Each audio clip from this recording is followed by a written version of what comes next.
Welcome back to the Online English Program Training, Module 2.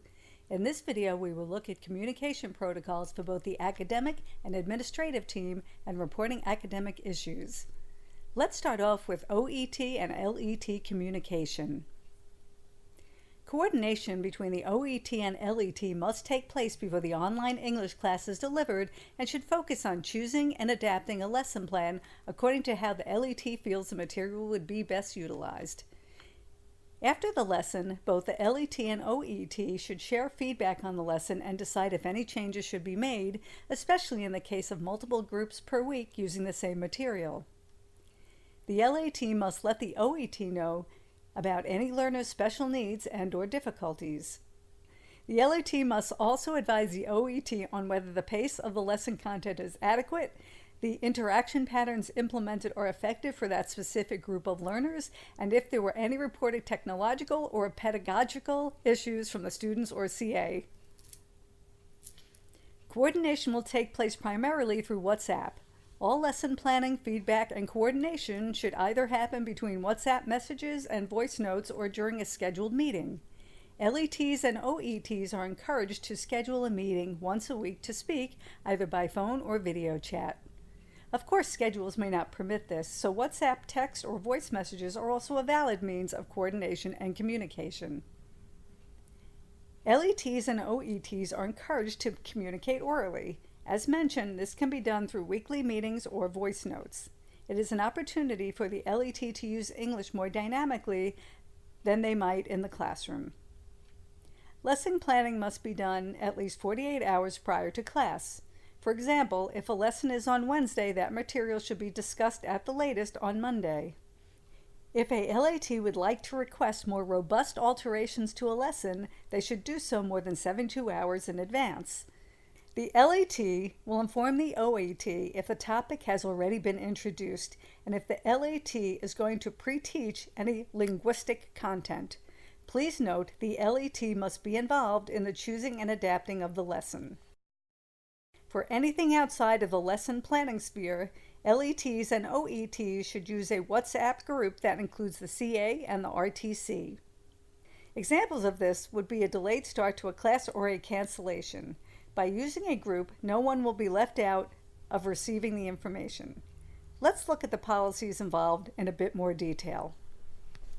In the event of the OEP meeting call not being joined by the CA, OETs are advised to wait in the meeting for a period of 15 minutes. In some cases, learners are moving between rooms, coming back from a PE lesson or lunch, and need time to reach the OEP video room and set up for the OEP class. If this is a constant issue, the LET and OET, in coordination with the CA, should try to find a way to feasibly resolve this delay. The group WhatsApp should be utilized by the LET to let the OET know if there are any delays with the students arriving. Likewise, the CA should let the OET know if there are any technical issues preventing a prompt start to class. The other use of the WhatsApp group is cancellations.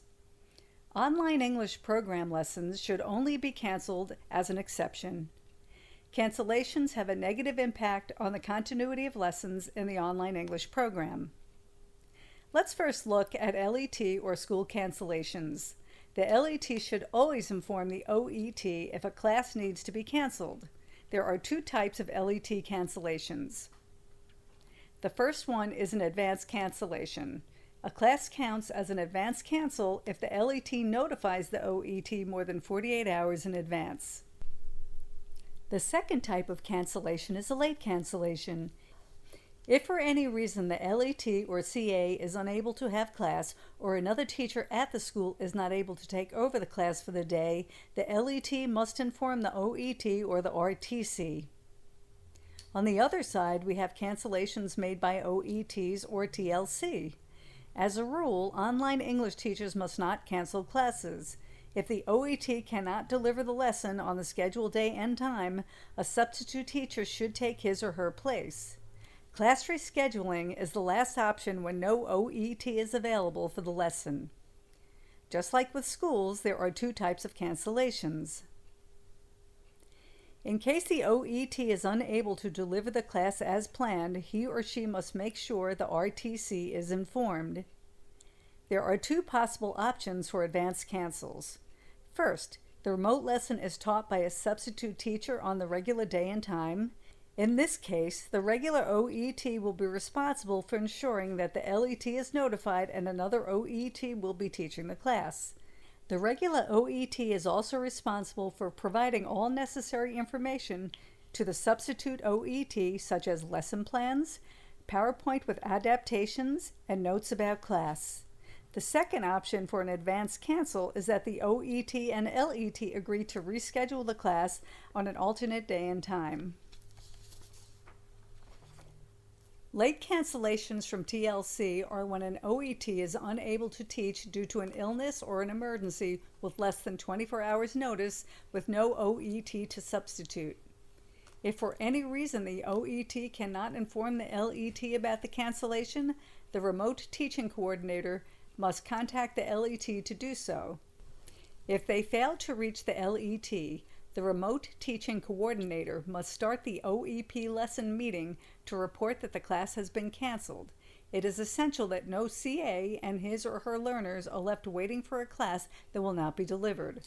All measures need to be taken to avoid this from happening.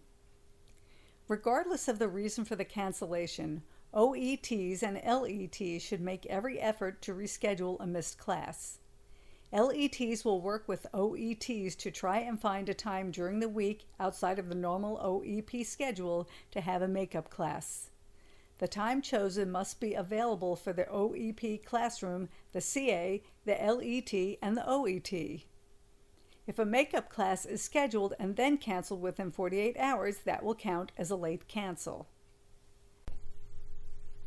Next up, we have communication between the OET and CA. There's a lot of overlap here because the CA is in a group chat with the OET and LET.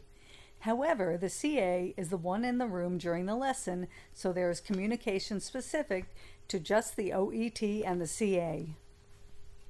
OETs and CAs might communicate outside of the classroom on occasion, but most of their communication will take place during an OEP lesson. And while we are looking at how OETs and CAs communicate, it is important that CAs and LETs speak with each other about anything that may impact the success of the OEP class. OETs will be able to communicate instructions related to online English class activities, but most of the Spanish classroom management will be done by the CA with limited input from the OET. OETs are native English speakers that are trained in foreign language education. However, their levels of Spanish vary. They may not be capable of having a fluid conversation in Spanish with the CA or students. In order to aid in the communication between the CA and the OET, all OETs will receive training in Spanish for classroom management and communicate with the CA. The CA is not required to communicate with the OET in English at any point, but we ask for patience from both parties if there are moments of miscommunication. OETs will always strive for successful communication in Spanish, but may need to rely on outside sources such as Google Translate if they are unable to effectively communicate. Outside of OEP class time, CAs are encouraged to use the shared WhatsApp group to communicate with the OET about tardiness, minor technical issues, or anything else that might impact a class time. This is the same WhatsApp group mentioned in LET and OET communication, so coordination in the group will be a mixture of English and Spanish. We're going to end the video here so you have time to digest this new information about cancellations and communication. In the next video for Module 2, we will pick up with the RTC communication and reporting academic issues.